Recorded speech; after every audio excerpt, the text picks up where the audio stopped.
Buat apa tu? Hari ni cikgu nak kongsi sesuatu. Jom masuk kelas cikgu.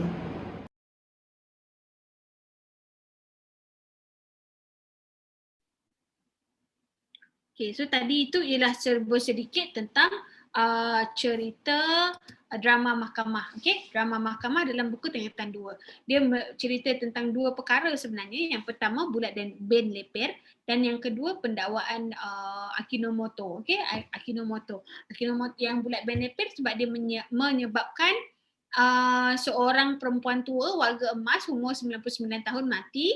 Dan seorang lagi Akinomoto tu disebabkan oleh monyet. Okay, so ada cerita lah antara dekat situ tu.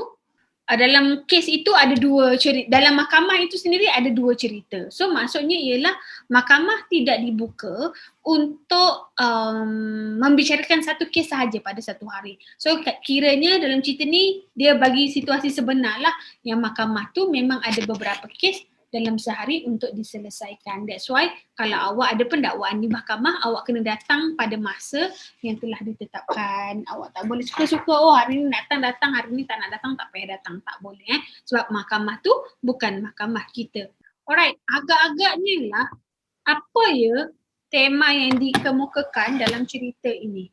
Okay, kalau kamu ikutkan kat sini, dalam sesi mahkamah tu dia ada dua kes. Okay, tapi kalau temanya ialah dia tentang keadilan seorang hakim dalam menjatuhkan hukuman. Okay, sebab dia kat situ dia kena sangat adil. Kalau dia tak sangat adil, dia akan memberikan impact kepada orang lain. Okay, so dia ada dua. Untuk drama dia ada dua. Satu awak kena tahu dia punya pemikiran, yang satu awak kena tahu dia punya tema. So saya buatlah kat sini pemikiran. Pemikirannya ialah sesi perbicaraan dalam mahkamah.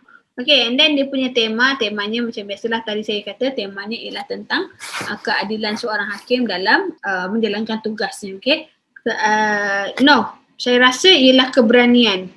Okay, keberanian dalam mempertahankan diri dan keadilan. Monyet kecil tu jadi tuan kepada Akinomoto sampai dia akil balik. Okay, dan keadilan dalam membuat keputusan. Alright, so ini sahaja temanya, simple je. So kalau awak nak cerita, cikgu ni dah dapat markah, tak dapat markah lagi. Kalau dia tanya you dalam ABC pun, you tak boleh nak dapat markah lagi. So kat sini awak boleh tanya keberanian. Keberanian, kalau awak nampak Bulat Ben Leper kan, dia memang cakap dia tak bersalah.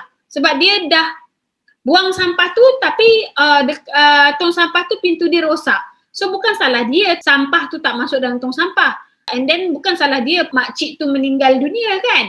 So dia dah menunjukkan benda yang baik. So kat situ dia berani untuk menyatakan bahawa no, I'm not bersalah. Saya tidak bersalah. So contoh yang pertama ialah Bulat Ben Leper. Bulat Ben Leper berani menyatakan bahawa dia tidak bersalah atas pertuduhan yang dibicarakan. Dan yang kedua, Akinomoto tu dia berani sebab dia kata beruk tu dia tengah mengandung. So dia plan untuk jaga beruk tu sampailah beruk tu melahirkan anak kan. So dekat situ dia pun beranilah untuk mengambil risiko menjaga beruk tu kan. Akinomoto berani menggalas tanggungjawab sebagai penjaga beruk sehingga anaknya lahir. Selama dalam masa tu dia kena panjat pokok tu, beruk tak boleh panjat. Okay, so macam biasa kita akan buat persoalan nilai dengan pengajaran tu sekali je. Okay, persoalan yang pertama, apa persoalannya? Persoalan ketegasan dalam mempertahankan hujah ataupun mempertahankan diri. So pengajaran kita haruslah tegas apabila perlu mempertahankan diri atau hujah. So yang ini ialah contohnya ialah Bulat Ben Leper lah. Bulat Ben Leper tegas dengan pendiriannya bahawa dia tidak bersalah walaupun dia kena tekan dengan pendakwa raya kan. Okey, yang kedua dengan yang ketiga saya macam biasalah saya nak awak cari sendiri. Cikgu saya nak kata keadilan boleh? Cikgu saya nak kata tanggungjawab boleh? Cikgu, saya nak kata kejujuran. Tertuduh dua tadi, kejujuran. Boleh? Awak nak kata baik hati sebab hakim tu kan dia tak kenakan hukuman terhadap bulat bin lepeh. So boleh je you kata baik hati, tak kisah. Yang penting you isi sini dulu. Okay, you isi nilai dulu. Dan kita pergi kepada watak dan pewatakan. Okay, watak. Siapa awak nak pilih watak dia? Bulat. Okay, apa pewatakan bulat bin lepeh? Betul. Berani. Sebab dia berani mempertahankan diri daripada tuduhan. Ni you kena buat contoh contoh jangan lupa. Sebab you tak ada contoh, you tak ada markah pun. Lagi bulat dan lepeh, dia jujur. Dia jujur mengatakan bahawa dia tidak mempunyai wang untuk nak bayar peguam, kan? Dia tak ada duit nak bayar peguam. Dia jujurlah, dia cakap dengan tu. Betul, bertanggungjawab. Ya, sebab dia buang sampah dalam tu, kita kategori orang yang bertanggungjawab lah. Kalau kita ikutkan nak tulis berdisiplin pun boleh. Kalau orang tak berdisiplin, dia tak buang sampah kulit pisang tu dalam tu sampah. Andai pun. Thank you, Sri. Contohnya itu. Andai pun. Alright. So ini bulat bin lepeh. Yang kedua awak nak tulis apa? Akinomoto. Boleh. Pilih lagi satu wataknya. Cikgu, saya nak pilih watak hakim. Boleh juga. Awak nak pilih watak Akinomoto pun boleh. Tak kisah. Yang satu lagi tu awak pilih je.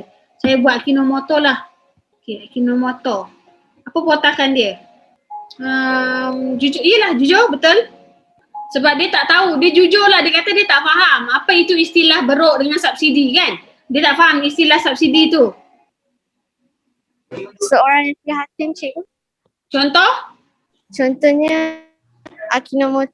Contohnya dia prihatin terhadap keadaan